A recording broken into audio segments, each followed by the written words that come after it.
الحمد لله رب العالمين والصلاة والسلام على سيد المرسلين أما بعد فأعوذ بالله من الشيطان الرجيم بسم الله الرحمن الرحيم قال الله تعالى في القرآن المجيد والفرقان الحميد هنالك دعا زكريا ربه صدق الله مولانا العظيم آمنت بالله رب العالمین۔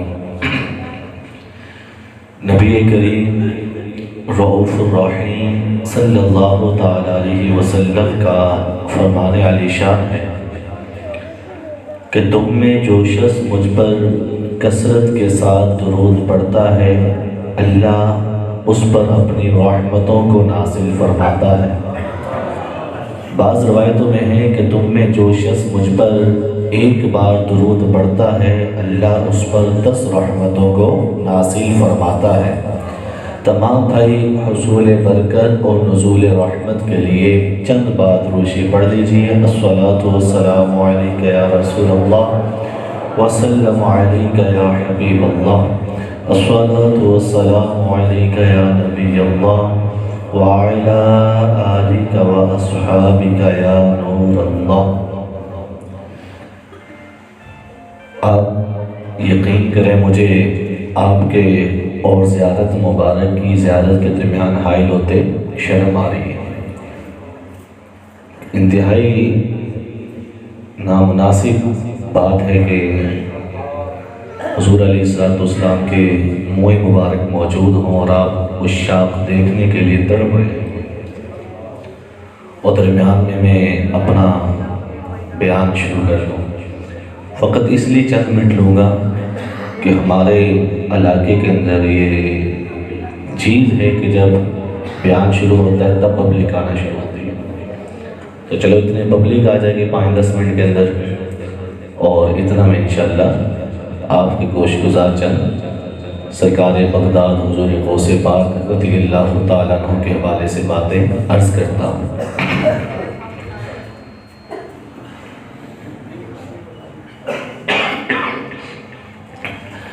اللہ تبارک و تعالیٰ قرآن مجید فرقان حمید میں ارشاد فرماتا ہے ہنالک دعا زکریا ربہ۔ اس آیت کریمہ کا پس منظر کچھ یوں ہے کہ جب حضرت عمران کی زوجہ نے یہ منت مانی کہ اے اللہ عز و جل تو مجھے جو عطا کرے گا خواہ وہ بیٹا ہو یا بیٹی ہو میں اسے بیت المقدس کی خدمت کے لیے وقف کر دوں گی۔ پہلے زمانے کے اندر لڑکے بھی بیت المقدس کی خدمت کے لیے وقف ہوتے تھے اور لڑکیاں بھی ہو جاتی تھیں۔ اب ہوا یوں کہ جب بیٹے کے بجائے بیٹی ہوئی تو انہوں نے منت مانی تھی لکا ما فی بطنی، کہ مالک میرے پیٹ میں جو کچھ بھی ہوگا نا اللہ کا وہ تیرے لیے ہوگا، تیری راہ میں وقف ہوگا۔ اب ہوا کچھ یوں کہ بجائے بیٹے کے بیٹی پیدا ہوئی، تو عرض کی مولا میں اسے بیت المقدس کی خدمت کے لیے وقف کرتی ہوں۔ اب جب وہ وقف ہوئی تو اس وقت یہ تنازع پیدا ہو گیا کہ حضرت مریم کی خدمت کون کرے گا، ان کی پرورش کون کرے گا۔ تو وہاں پر بیت المقدس کی خدمت کے لیے کئی جماعتیں باری باری ذمہ داری نبھاتی تھی، وقف تھی۔ تو ان کے درمیان جب نزاع پیدا ہوا کہ کون یہ خدمت کرے گا تو اس وقت قرہ ڈالا گیا۔ قرہ یوں کہ ہر جماعت نے قلم لیا، 72 متولی تھے، 72 قلم لیے گئے، ہر متولی کے قلم پر اس کا نام موجود تھا۔ جب وہ کلمیں دریا میں ڈالی گئی تو طے یہ پایا کہ دریا کے بہاؤ کے ساتھ جس کی قلم چلی جائے گی اس کا قرہ نہیں، اور جس کی قلم دریا کے تیز بہاؤ کے اندر بالکل سٹیٹ سیدھی کھڑی رہی اس کا قرہ نکل آئے گا۔ اب جب یہ معاملہ ہوا 72 کلمے 72 ناموں کے ساتھ جب دریا میں ڈالی گئی تو دریا کا ایک اپنا تیز بہاؤ ہوتا ہے، وہ ساری کلمے بہا کے لے گیا سوائے ایک کلم کے جس کے اوپر حضرت زکریا علیہ السلام لکھا تھا۔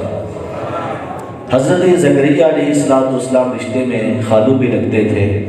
ان کی جب پرورش کا حضرت مریم کی پرورش کا سلسلہ شروع کیا تو حضرت مریم رضی اللہ تعالیٰ عنہ جب کچھ بڑی ہوئی تو ان کے لیے ایک حجرہ تعمیر کر دیا گیا، بیت المقدس کے اندر، مسجد اقصیٰ کے اندر ہی ایک حجرہ تعمیر کر دیا گیا۔ اب حضرت زکریا علیہ السلام صبح اور شام کھانا ان کے حجرے میں پہنچا دیتے، وہ کھانا کھاتے اور اسی حجرے کے اندر مشغول عبادت ہو جاتے، دن رات اس حجرے میں اللہ تعالیٰ کے ذکر و اذکار کے اندر مشغول رہتے۔ وقت گزرتا گیا یہاں تک کہ قحط سالی واقع ہوئی۔ قحط سالی کہتے ہیں کہ بارشیں ہونا بند ہو گئی، زمین نے سبزہ اگانا چھوڑ دیا۔ تو جب یہ صورتحال پیدا ہوئی کہ لوگ بھوک اور پیاس کی شدت کے اندر آ گئے اور جانور ہلاک ہونے لگ پڑے، تو حضرت زکریا علیہ السلام نے تمام 72 کے 72 متولیوں کو جمع کیا اور جمع کر کے فرمایا کہ قحط سالی کے ایام ہیں، مشکل حالات ہیں، لہٰذا میں تمہیں بھی کہتا ہوں کہ تم بھی حضرت مریم کی کفالت کا سلسلہ شروع کرو۔ ان متولیوں نے کہا کہ حضرت ہمارے پاس لقمہ کھانے کو نہیں ہے، ہم حضرت مریم کی کفالت کیسے کریں؟ بات آئی ہوئی۔ اب جب قحط سالی تھی، بارشیں بند ہو گئی، پانی نہ ہونے کی بنا پر زمین نے سبزہ اگانا چھوڑ دیا، حالات ایسے ہو گئے کہ کھانے پینے کو لوگ ترسنے لگ پڑے، تو اب حضرت زکریا علیہ السلام جب حضرت مریم کے حجرے میں آتے، مسجد اقصیٰ میں آتے، ان کے حجرے میں آتے، تو دیکھتے کہ اگر گرمیوں کا موسم ہوتا تو وہاں سردیوں کا پھل موجود ہوتا، اور اگر سردیوں کا موسم ہوتا تو حضرت مریم کے حجرے میں گرمیوں کا پھل موجود ہوتا۔ تو دیکھ کر بڑے حیران و پریشان ہوئے کہ یہ کیا بات، چلو موسمی پھل ہو تو سمجھ آ جاتی ہے، حالانکہ وہ بھی بعید، لیکن یہاں پر بے موسمی پھل موجود ہے۔ تو پوچھا کہ مریم، یا مریم، اے مریم، یہ تیرے لیے کہاں سے آیا؟ قالت هو من عند اللہ، کہا کہ یہ میرے رب کی عطا ہے جسے چاہے عطا کرے، میرے رب کی عطا ہے جسے چاہے عطا کرے۔ حضرت مریم سے جب پوچھا کہاں سے آیا تو انہوں نے کہا میرے رب کی عطا ہے۔ ولی کو جو کرامت ملتی ہے یہ رب کی عطا ہوتی ہے، رب کی عطا کے بغیر کسی ولی یا کسی نبی کو نہ کرامت ملتی ہے نہ معجزہ ملتا ہے۔ جس کو جو کچھ ملتا ہے رب کی عطا سے ملتا ہے، اسی وجہ سے کہا قالت یہ من عند اللہ، کہ جو کچھ بھی ہے یہ رب کی طرف سے ہے۔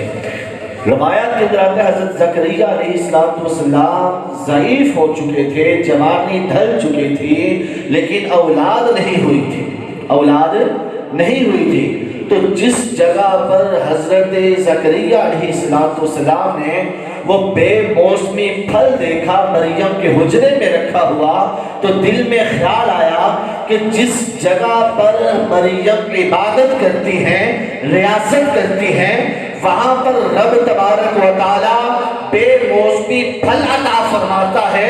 اگر میں یہاں پہ کھڑے ہو کر اپنے رب کی بارگاہ میں بڑھاپے کے اندر اولاد کی دعا کروں تو جو رب بے موسمی پھل عطا کر سکتا ہے وہ رب جوانی کے بجائے بڑھاپے میں اولاد عطا کر سکتا ہے۔ لہذا قرآن اس بات کو بیان کرتے فرماتا ہے ہنالک، اس مقام پہ جس مقام پہ حضرت مریم عبادت کیا کرتی تھی، زکریا کھڑے ہوئے دعا کی، اے مولا رب حب لی من لدنک رحمہ، اے مولا اپنی طرف سے مجھے رحمت عطا فرما، بیٹا عطا فرما۔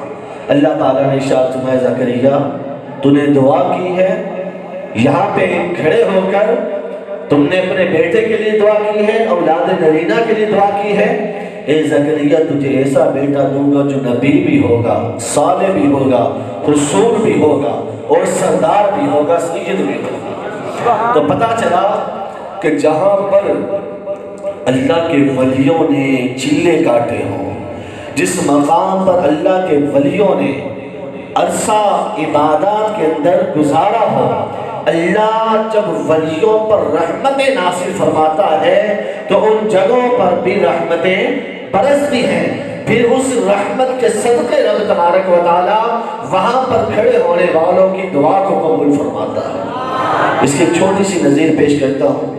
حضرت عیسیٰ علیہ السلام کا گزر ایک پہاڑ کے قریب سے وہ دیکھا، بڑا چمک رہا ہے، بڑی نورانیت ہے پہاڑ کے اوپر۔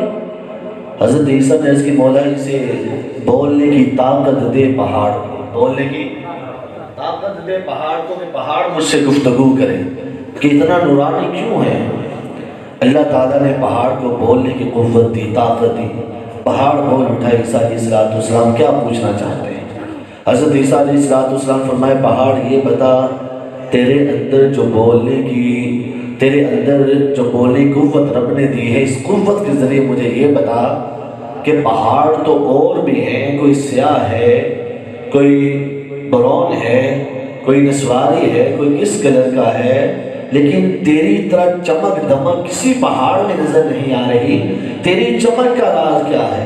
اس پہاڑ نے کہا، عیسیٰ علیہ السلام میرے اندر ایک شخص اللہ کی عبادت کرتا ہے، میرے اندر پہاڑ میں جو غار ہے، اس غار کے اندر جو میرے اندر موجود ہے، ایک بندہ رب کی ایک طویل عرصے سے عبادت کر رہا ہے۔ اے عیسیٰ علیہ السلام، راز یہ ہے جب اللہ اس پر اپنی رحمت نازل فرماتا ہے تو 2-4 چھینٹیں مجھ پہ بھی پڑ جاتی ہیں، 2-4 چھینٹیں مجھے بھی پڑ جاتی ہیں، اس وجہ سے میری یہ چمک دمک ہے۔ تو میرے بھائی، جس ولی پر بندے پر اللہ اپنی رحمتوں کو نازل فرماتا ہے، اس مقام کو اللہ تعالیٰ باعث خیر و برکت بنا دیتا ہے۔ جیسا کہ صحیح مسلم کی حدیث پاک میں آتا ہے، میرے آقا علیہ السلام نے ارشاد فرمایا کہ کل بروز محشر جب قیامت قائم ہوگی، اللہ تعالیٰ اپنے نیک ولیوں سے فرمائے گا کہ میرے ولیوں جاؤ میری جنت میں داخل ہو جاؤ، جاؤ میری جنت میں داخل ہو جاؤ۔ وہ اولیاء کہیں گے کہ اے ہمارے رب، ہم تیری جنت میں داخل نہیں ہوتے۔ اللہ فرمائے گا جاؤ، فَاذْهَبُوا فَأَدْخِلُوا الْجَنَّةَ، جاؤ اور میری جنت میں جا کے داخل ہو جاؤ۔ وہ کہیں گے یا ربی نحن لا ندخل، ہم جنت میں داخل نہیں ہوتے۔ صحیح مسلم کی حدیث میں الفاظ ہے بِأَشَدَّ مُنَاشِدَةٍ لِلَّهِ تَعَالَى، کہ وہ لاڑ اور پیار کے اندر ولی اللہ سے جھگڑا کرے۔ بیٹا اپنے باپ سے جو چیز طلب کرنے کے اندر جھگڑا کرتا ہے، وہ باپ کی گستاخی نہیں کرتا، اسے پتا ہے باپ میرا ہے، ضد کروں گا مان جائے گا، ضد کروں گا مان جائے گا، بلا تشبیہ کر رہا ہوں۔ تو ولیوں کو پتا تھا رب تو ہمارا ہے نا، اور ہم رب کے ہیں، رب کی بارگاہ میں 2-4 مرتبہ من سماجات کریں گے، رب قریب ہے۔ قریب کی شان یہ ہوتی ہے جب اس کے در پر جھولی پھیلا دی جائے، وہ جھولی خالی واپس نہیں کرتا، یہ قریب کی شان ہوتی ہے۔ تو ولی لاڑ میں پیار میں جھگڑا کریں گے مولا کے ساتھ، مولا نہیں جاتے۔ اللہ فرمائے گا کیوں نہیں جاتے؟ اس کریں گے مولا یصومون معنا ویصلون معنا ویحجون معنا، اے مالک یہ ہمارے ساتھ نمازیں پڑھتے تھے، جن کو تو نے جہنم میں ڈال دیا ہے، یہ ہماری صحبت اختیار کرتے تھے، ہماری سنگت میں رہتے تھے، انہوں نے ہمارے ساتھ نمازیں بھی پڑھی ہیں، روزے بھی رکھے ہیں، حج بھی کیے ہیں، دیگر نیک اعمال ہمارے ساتھ ساتھ کیے ہیں۔ مولا جب تک یہ جہنم سے نکل کر ہمارے ساتھ جنت میں نہیں جاتے، ہم بھی تیری جنت میں نہیں جاتے۔ اب اللہ تعالیٰ ارشاد فرمائے گا اے ولیو اے صالحین فَاذْهَبُوا، کیا فرمائے گا؟ فَاذْهَبُوا، تم چلے جاؤ۔ اب یہاں پر اللہ فرمائے گا اپنے ولیوں سے کہ ولیو تم جاؤ، فَأَخْرِجُوا مَنْ عَرَفْتُمْ، جہنم میں سے جس بندے کو تم پہچانتے ہو اسے جہنم میں سے نکال کے جنت میں داخل کرو۔ جس بندے کو تم کیا کرتے ہو، بولیے اونچی بات سے، جس کو تم، آواز نہیں ابھی آئی، مجھے بتائیں کہ آپ کی ایک کسی شخص سے فرسٹ ٹائم ملاقات ہو، پہلی دفعہ ملاقات ہو، آپ کے ساتھ جب وہ دوسری مرتبہ ملے گا تو ہو سکتا ہے پہچان جائے، لیکن اگر پہلی دفعہ ہی ملاقات ہو پھر پہچانا جائے گا؟ بولے نہیں پہچان حاصل ہوگی نا جب تک دنیا میں بار بار آنا جانا نہ ہو، بار بار ملنا ملانا نہ ہو۔ جب بار بار ملنا ملانا ہوگا اس کے بعد جب ملاقات ہوگی پھر بندہ دیکھتے ہی پہچان لیتا ہے۔ تو آپ سے گزارش یہ ہے کہ آج ہم بار بار حضور داتا علی اجمیری جاتے ہیں، بار بار ہم خواجہ اجمیر جاتے ہیں، حضور غوث پاک کی 11ویں مناتے ہیں، اپنے پیران پیر سے ملتے ہیں، صحیح پیروں سے ولیوں سے ملتے ہیں، تو یہ تو ہمیں بروز محشر پہچان لیں گے۔ میرا رب فرماتا ہے فَاذْهَبُوا، اے لوگوں ولیوں جاؤ، فَأَخْرِجُوا مَنْ عَرَفْتُمْ، جن کو تم پہچانتے ہو انہیں جہنم سے نکالو، جنت میں چھوڑاؤ۔ آؤ ہم پوچھتے ہیں کہ پہچان کیسے ہوگی؟ میرے آقا نے شعب الایمان میں فرمایا کہ جب تم قبرستان جاؤ تو یوں سلام کہو، السلام علیکم یا اہل القبور، اے قبر والو تم پر سلام ہو۔ صحابہ نے پوچھا یا رسول اللہ کیا وہ ہمیں جانتے ہیں، پہچانتے ہیں، ہماری بات سنتے ہیں، ہمارے سلام کا جواب دیتے ہیں؟ ہم تو یا کہہ کر ان کو پکار رہے ہیں۔ میرے آقا نے فرمایا جب تم ان کو پکارتے ہو تمہاری پکار بھی سنتے ہیں، تمہارے سلام کا جواب بھی دیتے ہیں، تم کو پہچانتے بھی ہیں، تم کو دیکھتے بھی ہیں۔ جامع ترمذی میں آتا ہے میرے آقا نے فرمایا جب تم دفن کرتے ہو اوپر مٹی ڈالتے ہو پھر جب تم چلتے ہو تمہارے چلنے کی آہٹ وہ مسجد قبر کے اندر سنتی ہے، تمہارے جانے کو دیکھتی ہے۔ پتہ چلا کہ مسجد خواہ مسلمان ہو، خواہ غیر مسلم ہو، خواہ مسلمان ہو، خواہ کافر ہو، جیسا کہ بخاری کی حدیث میں آتا ہے میرے آقا نے ابو جہل کو قتل کیا اور جب دریا اس کے اندر بدر کے کنویں میں ڈالا تو فرمایا کہ اے ابو جہل جو وعدہ رب نے کیا تھا دیکھ لیا؟ حضرت عمر کھڑے ہیں پوچھتے ہیں یا رسول اللہ یہ تو مر چکا، اس کی روح بدن سے جدا ہو گئی، یہ آپ کی بات کیسے سنتا ہوگا؟ میرے آقا نے فرمایا عمر تم سے زیادہ نہیں سنتا، جتنی یہ سنتا ہے جتنی تم سنتے ہو اتنی یہ بھی سنتا ہے۔ پتا چلا کہ کافر مر جائے وہ قبر میں سنتا بھی ہے، باہر والے کو دیکھتا بھی ہے۔ اگر مسلمان فوت ہو، مسلمان تو مسلمان، اللہ کا ولی فوت ہو تو اس کی قوت سماعت کا حال کیا ہوگا؟ اسی وجہ سے علماء فرماتے ہیں کہ ولیوں کے مزار پر بار بار آیا کرو۔ جب مزار پر بار بار آنا جانا ہوگا قیامت آئے گی، جب اللہ حکم دے گا اے ولیوں جاؤ جہنم میں سے جس کو چاہتے ہو اپنے ساتھ لے کر جنت میں داخل ہو جاؤ، جس کو پہچانتے ہو تو ولی پھر دیکھیں گے ہمارے مزار پہ کون آتا تھا، ہماری قبروں پر کون آتا تھا۔ جس کا تو بار بار داتا علی اجمیری جانا ہوگا وہ پہچان لیں گے، جن کے آراس مناتے ہوں گے، جن کے سالے ثواب پیش کرتے ہوں گے وہ پہچان لیں گے۔ پھر میرا رب فرمائے گا اخرجوا من عرفتم، اے ولیوں جاؤ جہنم میں سے جس کو پہچانتے ہو نکال کے ساتھ لے جاؤ۔ اب روایت میں اندر آتا ہے ولی پہچانیں گے، جہنم میں جو ہوں گے ان کو پہچانیں گے، نکال کر جنت کے دروازے پہ چھوڑ رہے ہیں۔ صحیح مسلم میں ہے اس کے بعد خاموشی سے بیٹھیں گے نہیں، پھر رب کی بات گانے چاہیں گے، پھر کہیں گے مولا ابھی کچھ باقی، ابھی ہمارے چاہنے والے جاننے والے پہچان والے کچھ کیا ہے باقی ہے۔ اللہ فرمائے گا ٹھیک ہے فَاذْهَبُوا فَاخْرِجُوا مَنْ عَرَفْتُمْ، دوبارہ جہنم کے کنارے پہ چلے جاؤ، جس کے دل میں آدھے دینار کے برابر ایمان ہے اسے جہنم سے نکال کے جنت میں چھوڑو۔ نکالیں گے اولیاء، نکالیں گے جنت کی طرف روانہ کر دیں گے، پھر آ جائیں گے مولا ابھی بھی باقی، ابھی بھی ہمارے چاہنے والے جہنم میں باقی ہیں۔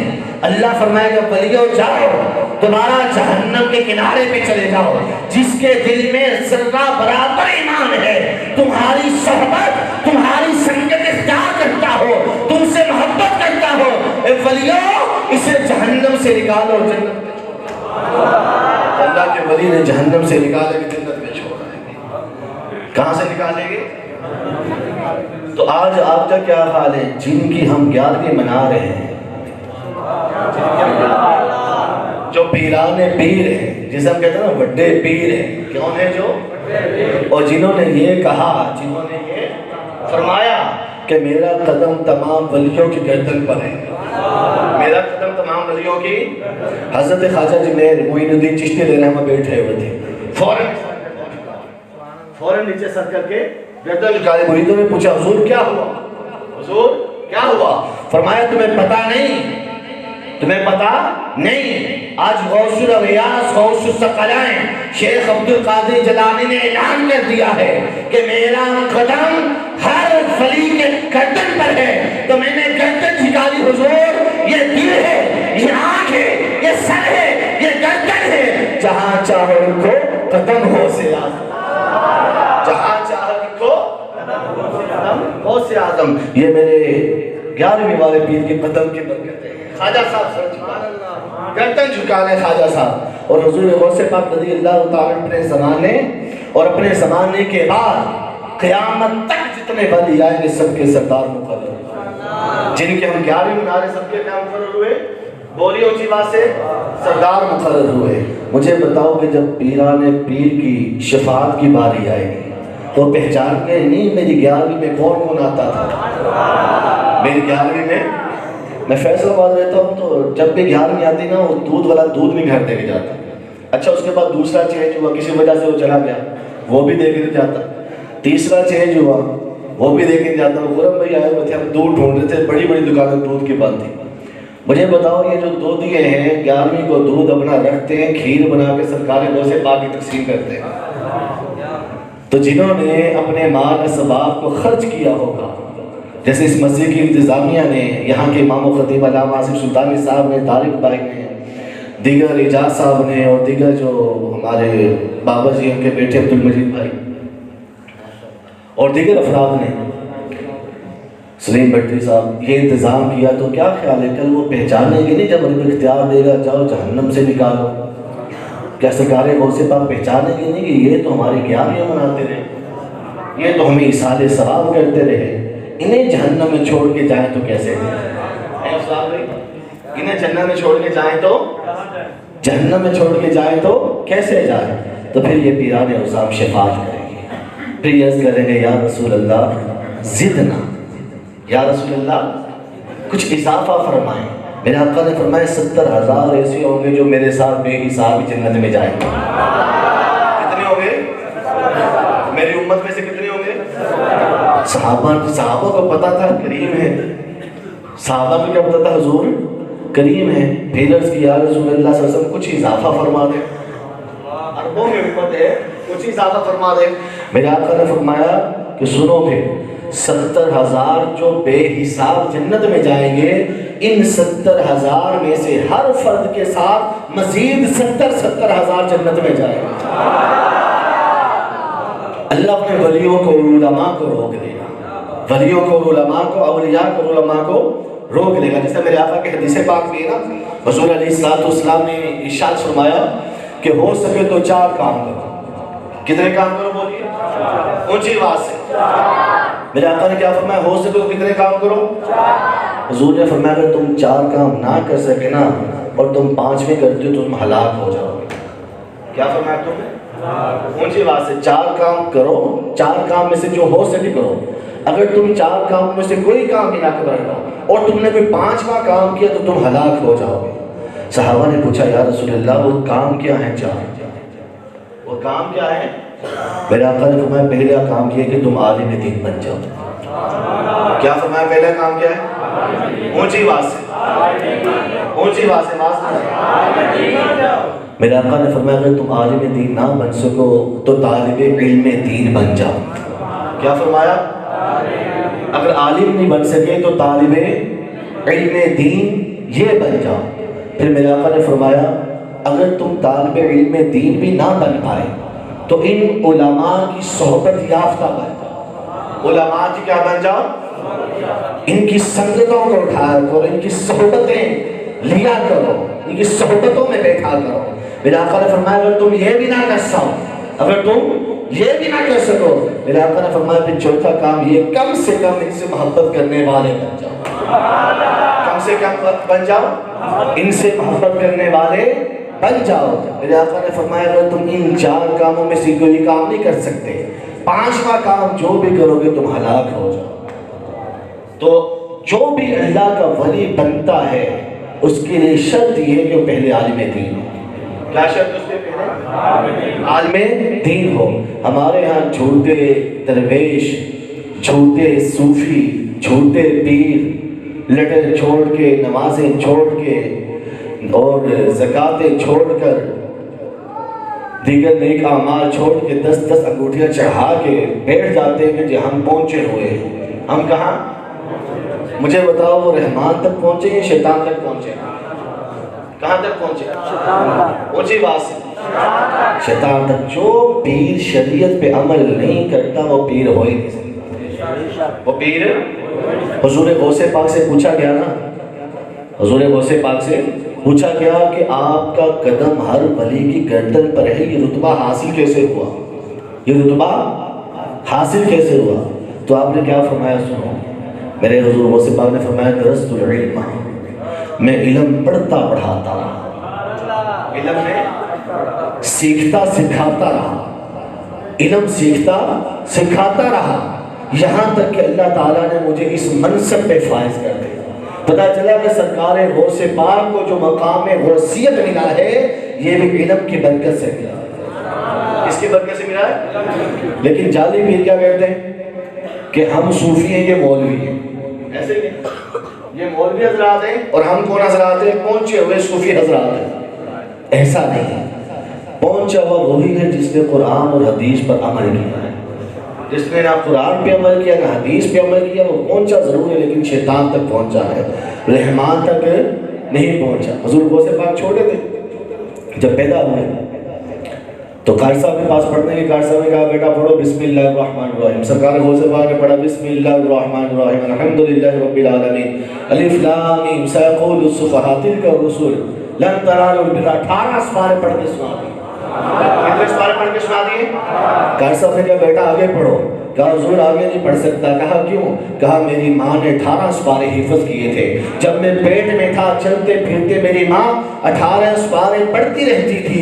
سن سن کے میں نے 18 سپارے حفظ کر لیے ہیں. اگر میری ماں نے پورا قرآن حفظ کیا ہوتا تو آج میں پورا قرآن پڑھ کے سنا دیتا. یہ حضور غوث پاک کا معجزہ کرامت ہی ان کی ہے کہ ماں کے پیٹ میں 18 سپارے سن سن کے حفظ کر لیے. یہ مت سمجھنا کہ یہ کیسے ممکن ہے. یہ مت سمجھنا کہ یہ بولیے کیسے ممکن ہے. میں آپ کو صحیح حدیث پاک سناتا ہوں. علامہ سیوطی نے اس حدیث کو صحیح السند صحیح الاسناد صحیح المتن قرار دیا ہے. فرمایا کہ حضرت عباس حضور کی بارگاہ میں حاضر ہوئے اور اس کی یا رسول اللہ صلی اللہ علیہ وسلم آپ کو پتہ ہے میں آپ پر ایمان کیوں لے کر آیا؟ میرے آقا نے فرمایا عباس تم خود بتاؤ ایمان کیوں لے کر آئے؟ عرض کی یا رسول اللہ صلی اللہ علیہ وسلم جب آپ کی عمر مبارک 40 دن کی تھی. کتنے دن کی تھی؟ میں شہر مکہ سے مائی حلیمہ سعدیہ کے گھر آپ سے ملنے آتا، چچا تھے نا اس نسبت سے ملنے آتا تھا. یا رسول اللہ میں آپ کو پنگھوڑے میں جھولے میں دیکھتا، آپ چاند کو جس طرف اشارہ کرتے چاند اس طرف چلتا. اگر چاند کو مشرق کی جانب اشارہ کرتے چاند دوڑتا ہوا مشرق کی جانب چلا جاتا. اگر چاند کو مغرب کی جانب اشارہ کرتے چاند مغرب کی جانب چلا جاتا. میرے آقا نے فرمایا عباس انا احدثہ ویحدثنی. چاند مجھ سے باتیں کرتا تھا میں چاند سے باتیں کرتا. فرمایا عباس اس پر تعجب نہ کرنا. چاند جب رب کی بارگاہ میں سورج رب کی بارگاہ میں سجدہ کرتا تھا اس کے سجدے کی آواز میں اپنی ماں کے پیٹ میں سن لیتا. فرمایا عباس اس پر بھی تعجب نہ کرنا، اس پر بھی تعجب نہ کرنا. لوح پر جو قلم چلتی ہے اس قلم کے چلنے کی آواز میں اپنی ماں کے پیٹ میں سن لیتا تھا. فرمایا عباس اس پر بھی تعجب نہ کرنا. خدا کی عزت کی قسم میں اپنی ماں کے پیٹ میں تھا اس پر معلق فرشتوں کی تسبیح کی آواز میں اپنی ماں کے پیٹ میں سن لیتا تھا.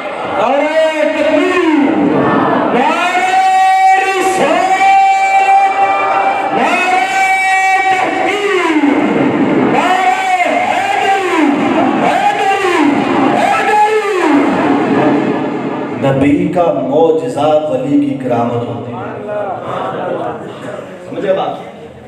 ولی کی کیا ہوتی ہے کرامت؟ جب میرے نبی کی شان یہ ہے کہ لوح پر چلنے والی قلم کی آواز۔ مجھے بتائیں مکہ سے لوح محفوظ کتنی دور ہوگا، عرش کتنی دور ہوگا؟ جب حضور اپنی والدہ کے پتنی مبارک میں وہ سن لیتے ہیں تو حضور کے غلام نہیں سن سکتے؟ تیری نسل پاک میں ہے تو ہے عین نور تیرا۔ حضور غوث پاک حسن اور حسینی تھے نا، امام حسن اور حسین دونوں کی نسل میں سے تھے سرکار غوث پاک رضی اللہ تعالیٰ عنہ۔ تو مزید پھر جب کچھ بڑے ہوئے کہا ماں قرآن و حدیث پڑھنے جانا ہے۔ کیا فرمایا؟ یہ نہیں کہا مجاور پڑھنے جانا ہے، یہ نہیں کہا کہ کسی میں درویش کے پاس قرآن و حدیث پڑھے بغیر میں نے قیام کرنا ہے۔ کہا ماں اجازت ہو میں قرآن و سنت پڑھنے جانا چاہتا ہوں۔ ماں بھی ماں تھی نا، کن کی ماں تھی؟ جن کے پیٹ میں 18 سپارے ہی پھنس گئے تھے۔ جب ماں کی شان یہ تھی تو ماں نے کہا کہ میں تیرے اور قرآن کے درمیان کیسے حائل ہو سکتی ہوں؟ نصیحت کی بیٹا جھوٹ نہیں بولا، بیٹا 40 دینار سی دیے، پتہ ہے آپ کو کہ ڈاکو نے چوری کی۔ المختصر یہ کہ ڈاکو نے پوچھا آپ کے پاس کیا ہے؟ کہا 40 دینار ہے۔ کہا کہا ہے؟ کہ یہ نہیں میری ماں نے سی ہوئے۔ کہا بیٹا تو چاہتا تھا جھوٹ بول سکتا تھا۔ کہا نہ میری ماں نے مجھے نصیحت کی تھی بیٹا کبھی جھوٹ نہیں بولنا، بیٹا کبھی جھوٹ نہیں بولنا۔ اور ہمارے ماں باپ نے کیا نصیحت کی تھی؟ دروازہ کھڑکتا ہے بیٹا جا کے دیکھو فلاں مولوی یا فلاں چاچا فلاں بندہ آیا تو کہہ دینا بابا گھر پہ نہیں ہے۔ ہماری تربیت یہ ہو رہی ہے، لیکن جو اللہ کے ولی ہوتے ہیں ان کی تربیت کیا ہوتی ہے؟ بات سمجھ رہے؟ پھر کچھ بڑے ہوئے، ایک طویل عرصہ پتے اور گھاس کھا کے گزارا کیا۔ طویل عرصہ کیا کھا گزارا کیا؟ پتے اور گھاس کھا کے گزارا کیا۔ تو پھر مزید آگے گئے تو ولایت کا حال یہ تھا، تقوی زہد کا حال یہ تھا، اللہ سے محبت اور دوستی کا حال یہ تھا کہ ہر رات ایک قرآن نفل میں پورا پڑھتے تھے، پورا قرآن ہر رات ختم کرتے تھے۔ ایک دفعہ سیڑھیاں چڑھ رہے تھے، اوپر چھت پہ جا کے پورا کرتے تھے۔ رستے میں خیال آیا کہ یار آج آرام نہ کر لوں، 35 سال ہو گئے پورا قرآن پڑھتا ہے، مسلسل 35 سال سے ہر رات پورا قرآن پڑھ رہا ہے، عبد القادر آج کچھ آرام کر لے، طبیعت ٹھیک نہیں ہے۔ جب یہ خیال آیا تو جس سیڑھی چڑھتے ہوئے سیڑھی کے جس پودے پر قدم رکھا تھا، جہاں پہ خیال آیا وہیں کھڑے کھڑے رات پورا قرآن پڑھ دیا۔ یہ ہمارے غوث پاک ہے۔ اگر ہم 11ویں دلاتے ہیں تو ان کی سیرت پر عمل کس نے کرنا ہے؟ بتائیں کس نے کرنا ہے ان کی سیرت پر عمل؟ ہم ہی نے کرنا ہے نا۔ کسی شخص نے دیکھا کہ کعبے کا غلاف پکڑے ہوئے کوئی شخص رو رہا ہے، اے اللہ مجھے بخش دے، اے اللہ مجھے بخش دے۔ ان کے رونے کی حالت کو دیکھ کر قریب کھڑے لوگ رو پڑے۔